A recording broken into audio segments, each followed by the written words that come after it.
Dass es unser Kulturmagazin in die Hauptnachrichten des russischen Fernsehens schafft, kommt nicht alle Tage vor. Aber in dieser Woche waren wir Spitzenmeldung, dank eines Spitzenwitzes, den Anna Thalbach gemacht hat. Die Schauspielerin hatte behauptet, Aspekte habe ihr eine Menge Geld gezahlt, damit sie die russischen Mädels von Pussy Riot unterstütze. Wenn Ihnen dieser Witz wie eine alte Kamelle vorkommt, Sie haben recht, im September 2012 hat Thalbach so gescherzt. In Russland tut man aber jetzt so, als hätte sich unser Kulturmagazin wirklich Pussy Riot-Unterstützer gekauft und übel manipuliert. Für die weitere Berichterstattung daher jetzt ein paar Worte direkt auf Russisch, die gerne genauso in den kremlnahen Medien gesendet werden dürfen.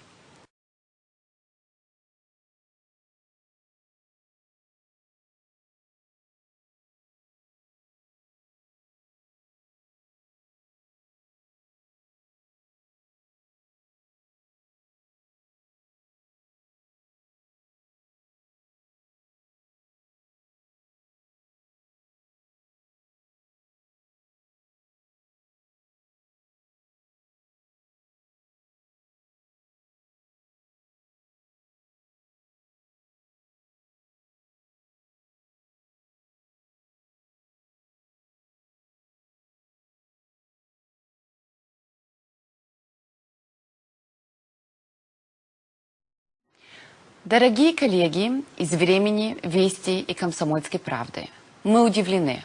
В прошлом году одна актриса решила сострить в эфире ЦТФ, заявив, будто программа «Аспекты» заплатила ей кучу денег за интервью в поддержку Pussy Riot. Это была чистой воды ирония, сарказм, проще говоря, шутка. Поскольку ЦТФ никому, естественно, не платит за их мнение.